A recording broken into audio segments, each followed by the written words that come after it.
لا الہ الا انت سبحانک انی کنت من الظالمین لا الہ الا انت سبحانک انی کنت من الظالمین لا الہ الا انت سبحانک انی کنت من الظالمین سبحان اللہ والحمد للہ ولا الہ الا اللہ واللہ اکبر ولا حول ولا قوة الا باللہ العلی العظیم سبحان اللہ والحمد للہ ولا الہ الا اللہ واللہ اکبر ولا حول ولا قوة الا باللہ العلی العظیم لا الہ الا انت سبحانک انی کنت من الظالمین لا الہ الا انت سبحانک انی کنت من الظالمین ربنا آتنا فی الدنیا حسنۃ وفی الآخرۃ حسنۃ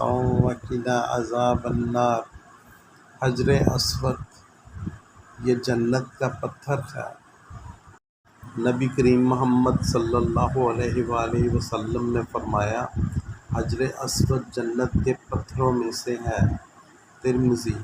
یہ اصل میں دودھ کی طرح سفید تھا، لیکن بنی آدم کے گناہوں کی وجہ سے سیاہ ہو گیا۔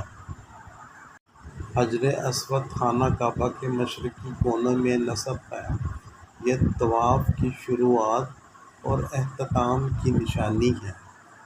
رسول اللہ صلی اللہ علیہ وآلہ وسلم ہر طواف میں حجر اسود کو بوسہ دیتے یا ہاتھ سے چھو کر بوسہ دیتے۔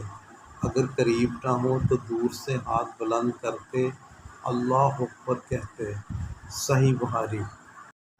نبی کریم صلی اللہ علیہ وآلہ وسلم نے فرمایا، قیامت کے دن حجر اسود کو لایا جائے گا، اس کی 2 آنکھیں اور زبان ہوگی، اور وہ ان لوگوں کی گواہی دے گا جنہوں نے اخلاص سے اس کو چھوا ہوگا۔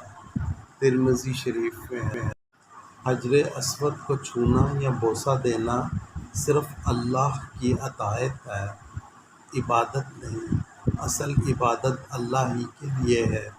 یہ ہمارے ایمان، عشق رسول صلی اللہ علیہ وآلہ وسلم اور سنت کی پیروی کی علامت ہے۔ دعا و اختتام۔ اے اللہ، ہمیں طواف، حجر اسود کا بوسہ اور سنت پر عمل کی سعادت نصیب فرما۔